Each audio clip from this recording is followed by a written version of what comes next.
Paz do Senhor para todos. Uma reflexão da palavra de Deus aqui para nós. Hoje, 27/12/2023. Mateus capítulo 28, versículos 5 e 6.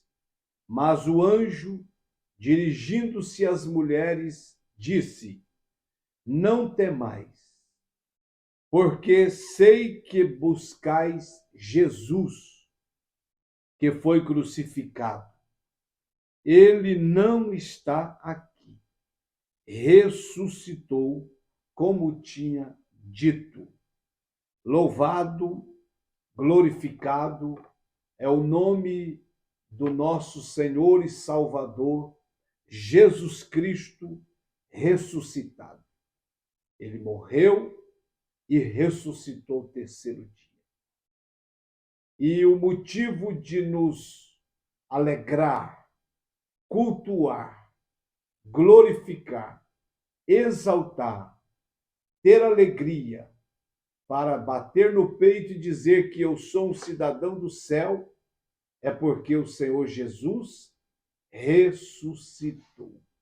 E nós temos a convicção, a certeza que ele ressuscitou.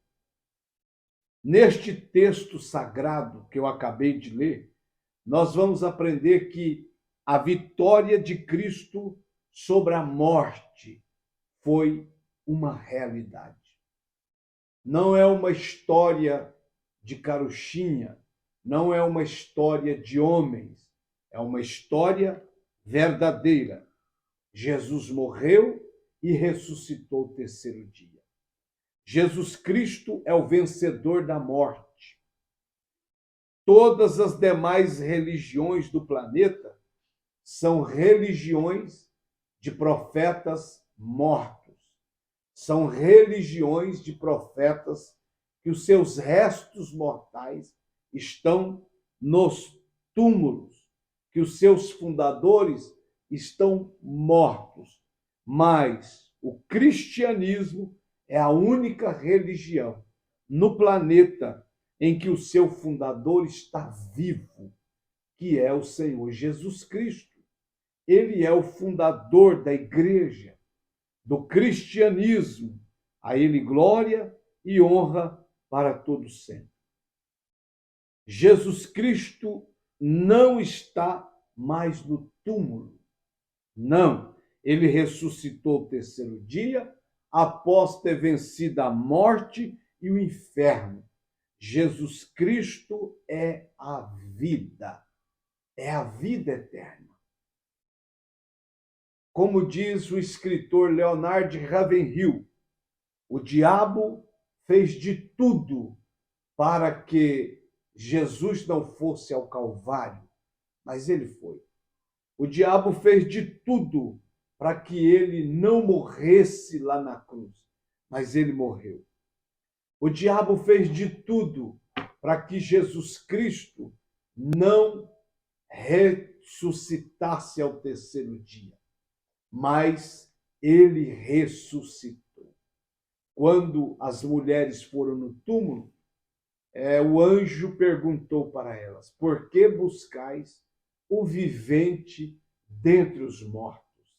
Ele não está mais aqui, ele ressuscitou. Aleluia! Se você for na França, em algum túmulo, você vai encontrar os restos mortais de Allan Kardec, o fundador do Espiritismo. Se você for em Meca, capital da Arábia Saudita, em um lugar grande, enorme, de reunião dos islamitas, você vai encontrar no meio deste lugar uma pedra quadrada preta, de granito preto. Segundo eles, os restos mortais de Maomé estão lá. Confúcio, os restos mortais estão lá. Buda, na Índia, os restos mortais estão lá. Se você for no túmulo de Charles Taze Russell, fundador das Testemunhas de Jeová, os restos mortais estão lá. Hitler, os restos mortais estão lá. os grandes Césares, os imperadores de Roma, os seus restos mortais estão lá. Todos os fundadores de todas as seitas e religiões, os seus restos mortais estão lá. Eu nunca fui em Jerusalém, mas tenho muitos amigos que já foram lá. E quando eles vão ao lugar aonde Jesus foi, segundo eles, sepultado e ressuscitado, tem lá uma frase em hebraico, em aramaico, em espanhol, em inglês. Ele não está mais aqui. Ele ressuscitou. Louvado seja Deus por isso. Nós não servimos um Deus morto. Não servimos um Deus abatido, que ficou no túmulo.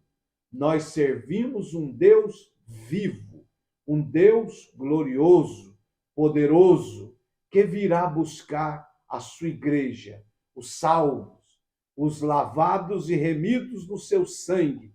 Em breve, a qualquer momento, ele nos arrebatará e nos levará para a sua glória. A Bíblia diz que Jesus venceu a morte.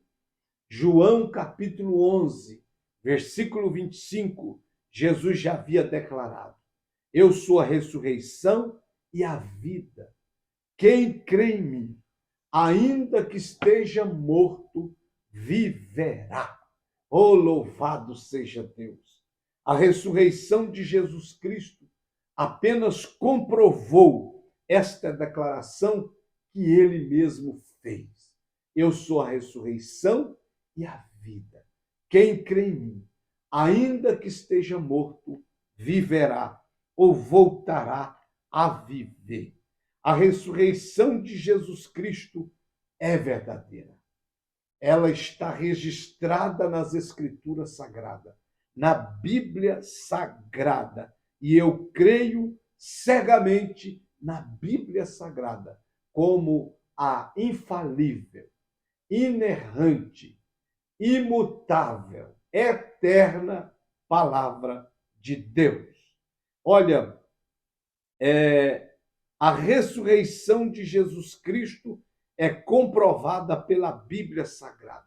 Ele mesmo falou. E que todas as demais declarações que ele fez são verdadeiras. Então, ele é a ressurreição e a vida.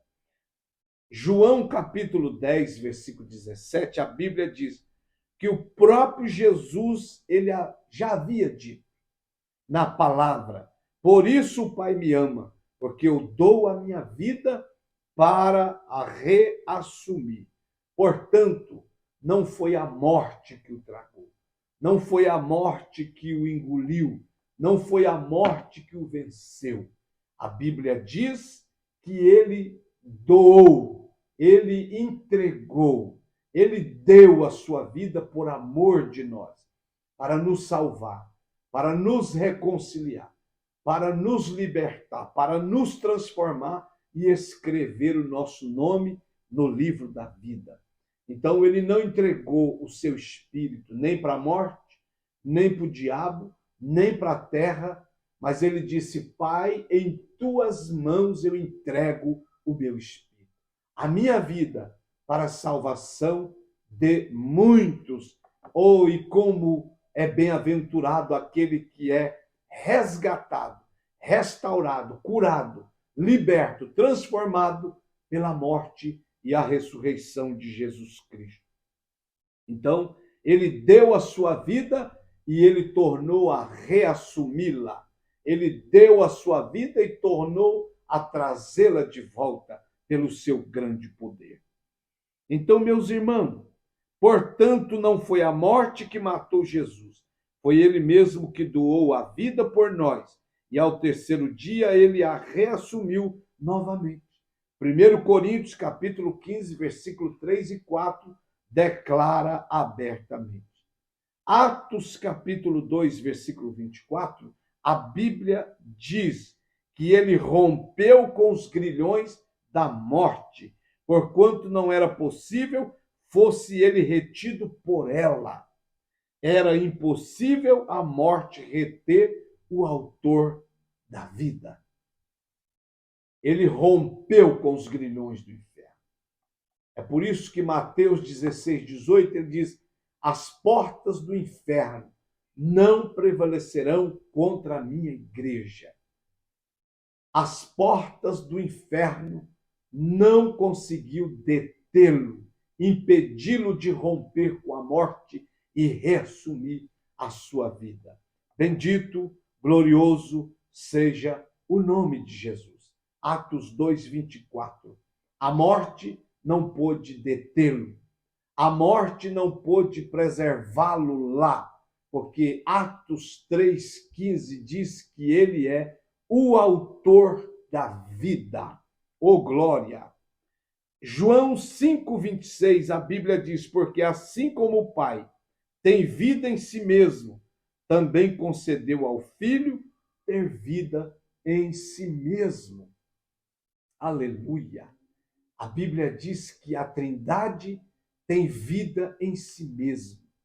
A Trindade é eterna, incriados.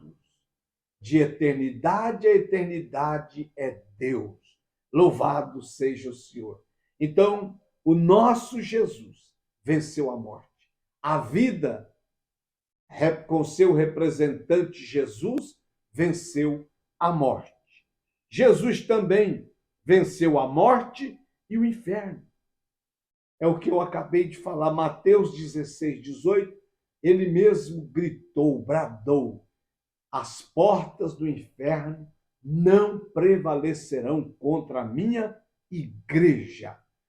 Tudo que fizeram para tentar parar a igreja, destruir a igreja, nada que o inferno tentou, parou ou destruiu. Nada que o inferno tentará, o anticristo levantará, parará a igreja. A igreja de Cristo, comprada, lavada, remida pelo seu sangue, ela só parará na eternidade. Ela só vai parar de glorificar na terra, de pregar o evangelho, quando ela for arrebatada. Aí ela vai glorificar e servir eternamente. Apocalipse 1, 17, 18. O Cristo ressuscitado e vencedor da morte e do inferno disse a João: não temas, eu sou o primeiro e o último, aquele que vive. Estive morto, mas eis que estou vivo pelos séculos dos séculos e tenho as chaves da morte e do inferno. Quem manda nas portas da morte e do inferno não é mais o diabo, é Jesus Cristo quem manda. Apocalipse 3:7. Então ele venceu a morte e ele também venceu o inferno. Jesus é o maior vencedor de todos os tempos, do céu, da terra, de tudo. Jesus Cristo é o grande vencedor da morte, do inferno e de Satanás. Graças a Deus que nos dá vitória por intermédio de nosso Senhor Jesus Cristo. 1 Coríntios 15, 57. Terminando essa reflexão, você não está servindo o menor, o derrotado, o morto, o fracassado. Você que está servindo a Deus, você está servindo o maior de todos, que venceu, vence e vencerá de eternidade a eternidade. O Senhor Jesus Cristo, o maior vencedor de toda a eternidade. Deus te abençoe, fique com Deus, continue aos pés do maior. O maior se chama Jesus Cristo de Nazaré. Deus te abençoe.